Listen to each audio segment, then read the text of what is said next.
नमस्कार, मैं doctor Rupa Mangalani, associate professor political science department में। हमारा आज का टॉपिक है लोकमान्य बाल गंगाधर तिलक के स्वराज्य संबंधी विचार।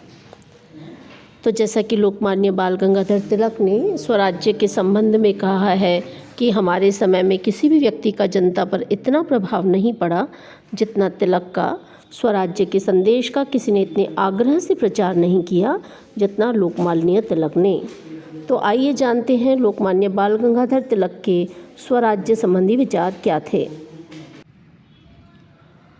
तिलक के समस्त राजनीतिक चिंतन को एक शब्द में व्यक्त किया जा सकता है और वह है स्वराज्य। तिलक ने प्राचीन भारतीय दर्शन का बड़ा गहरा अध्ययन किया था, जिसका आधारभूत सिद्धांत था धर्म राज्य। धर्म राज्य का अभिप्राय एक ऐसी राजनीतिक व्यवस्था से है जो धर्म पर आधारित हो और जिसका उद्देश्य धर्म का रक्षण तथा पोषण हो। स्वराज्य इस धर्म राज्य की एक आवश्यक स्थिति है। इस प्रकार हम देखते हैं कि स्वराज्य तिलक के लिए एक नैतिक आवश्यकता थी। प्रत्येक भारतीय का धर्म अर्थात कर्तव्य था। इसीलिए उन्होंने घोषित किया कि स्वराज्य हमारा जन्मसिद्ध अधिकार है और हम इसे लेकर रहेंगे। तिलक के इस मूल मंत्र का महत्व भली भांति समझने के लिए हमें इसकी तुलना दादा भाई नौरोजी, फिरोज शाह मेहता और गोपाल कृष्ण गोखले जैसे उदारवादी नेताओं की स्वराज्य संबंधी धारणा के साथ करनी होगी। दरअसल उदारवादी नेता स्वराज्य की मांग ब्रिटिश नागरिक होने के नाते ब्रिटिश उपनिवेशों के नमूने पर करते थे। उन्होंने अपनी प्रेरणा ब्रिटिश इतिहास तथा संस्थाओं से प्राप्त की थी। तिलक की प्रेरणा का स्रोत प्राचीन भारतीय राजनीतिक दर्शन था, जिसमें स्वराज्य को व्यक्ति का धर्म बताया गया। इस प्रकार उनकी स्वराज्य की धारणा भारतीय संस्कृति का परिणाम थी। तिलक के अनुसार स्वराज्य एक ईश्वरीय गुण है। विदेशी साम्राज्यवाद राष्ट्र की आत्मा का ही हनन कर देता है, इसलिए उन्होंने विदेशी साम्राज्यवाद के विरुद्ध संघर्ष और भारत के लिए स्वराज्य की घोषणा की थी। जॉन स्टुअर्ट मिल ने राष्ट्रीयता की जो परिभाषा दी थी, तिलक उससे सहमत थे। सन 1919 तथा 1920 में उन्होंने विल्सन की आत्मनिर्णय की धारणा को स्वीकार करते हुए भारत में इसके व्यवहारिक प्रयोग की मांग की थी। वस्तुतः तिलक का राष्ट्रवादी दर्शन आत्मा की सर्वोच्चता के वैधांतिक आदर्श और मैजनी, बर्क, मिल तथा विल्सन की धारणाओं का समन्वय था। इस समन्वय को तिलक ने स्वराज्य शब्द द्वारा व्यक्त किया है। स्वराज्य से तिलक का अभिप्राय सन 1916 के पहले ही स्वराज्य से तिलक का आशय देश के लिए पूर्ण स्वाधीनता की ऐसी स्थिति से था जिसमें ब्रिटिश सम्राट के लिए कोई स्थान नहीं हो सकता था। आप देख सकते हैं कि तिलक अपने समय से कितना पहले थे, लेकिन 1916 में उन्होंने स्वराज्य की अपनी धारणा को तत्कालीन परिस्थितियों में अधिक समय अनुकूल और व्यवहारिक बना लिया। होम रूल आंदोलन के अंतर्गत 31 मई 1916 को अहमदनगर में स्वराज्य पर अपने पहले भाषण में उन्होंने कहा था कि स्वराज्य से अभिप्राय केवल यह है कि भारत के आंतरिक मामलों का संचालन और प्रबंध भारतवासियों के हाथों में हो। हम ब्रिटेन के राजा सम्राट को बनाए रखने में विश्वास करते हैं। उनके ये विचार उनके यथार्थवादी दृष्टिकोण का परिचय देते हैं।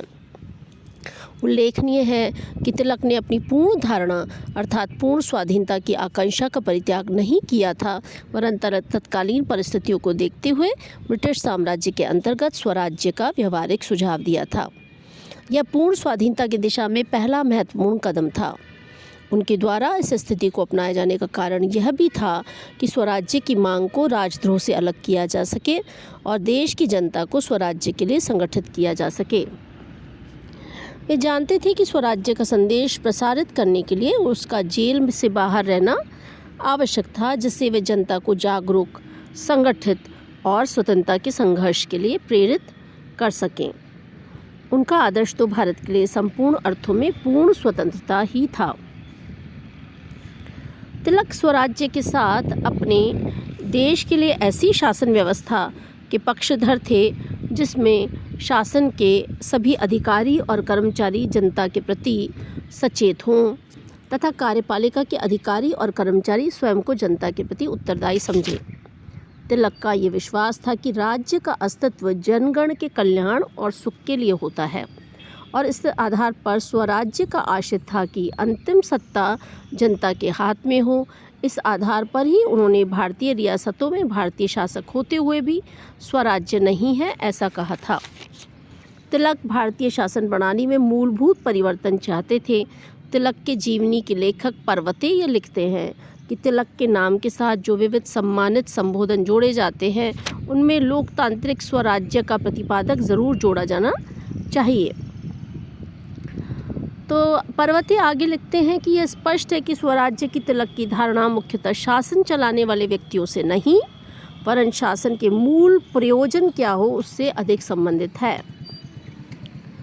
तो ब्रिटिश नौकरशाही के इस तर्क से तिलक पूरी तरह से सहमत थे कि स्वयं भारत के मामलों का प्रबंध नहीं संभाल सकते।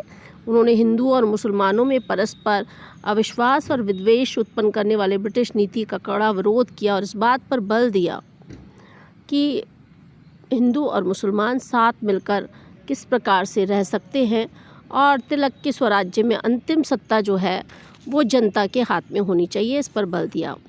उन्होंने कहा कि मैं जिस स्वराज्य की मांग कर रहा हूँ वह केवल हिंदुओं के लिए, मुसलमानों के लिए अथवा किसी वर्ग विशेष के लिए नहीं होगा।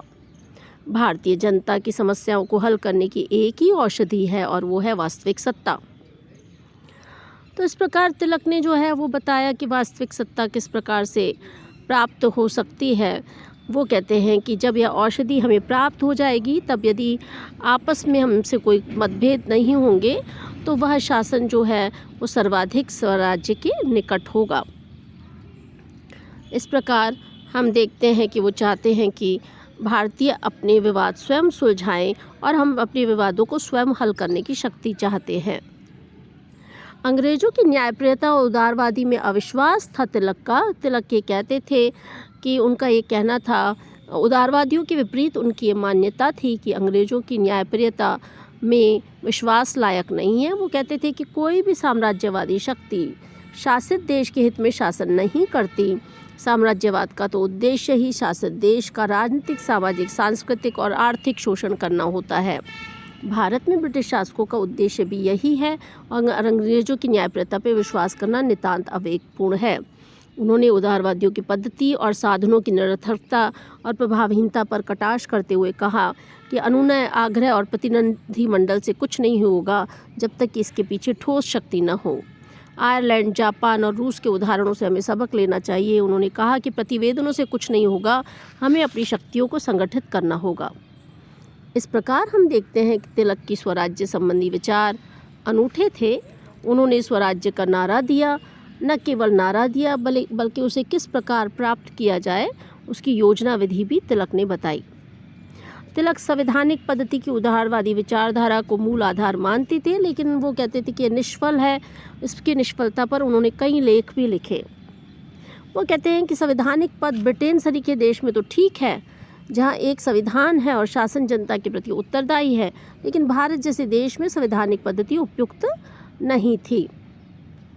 उनका विचार था कि राजनीतिक अधिकार और अंतिम रूप से देश के लिए स्वशासन की स्थिति या स्वराज्य बलिदान का मार्ग अपनाकर ही प्राप्त किया जा सकता है।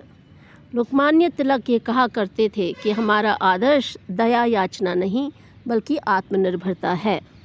तो इस प्रकार हमने देखा कि तिलक के स्वराज्य संबंधी अनूठे थे और उनके जो स्वराज्य संबंधी विचार हैं वो अपने समय से बहुत पहले थे। हम अपने अगले लेक्चर में स्वराज्य की प्राप्ति के साधनों पे बात करेंगे जो कि तिलक ने बताए हैं, और वो साधन बताए हैं उन्होंने स्वदेशी, बहिष्कार, निष्क्रिय प्रतिरोध और राष्ट्रीय शिक्षा। तो हम इन उपायों पे चर्चा करेंगे और आप इस लेक्चर को प्रिपेयर कीजिए। स्वराज्य संबंधी धारणा के बारे में अक्सर सवाल पूछे जाते हैं, न केवल आपके मेन कोर्स में बल्कि कंपटीशन में भी पूछे जाते हैं। अपने और अपने परिवार के स्वास्थ्य का ध्यान रखिए। शुभकामनाएं।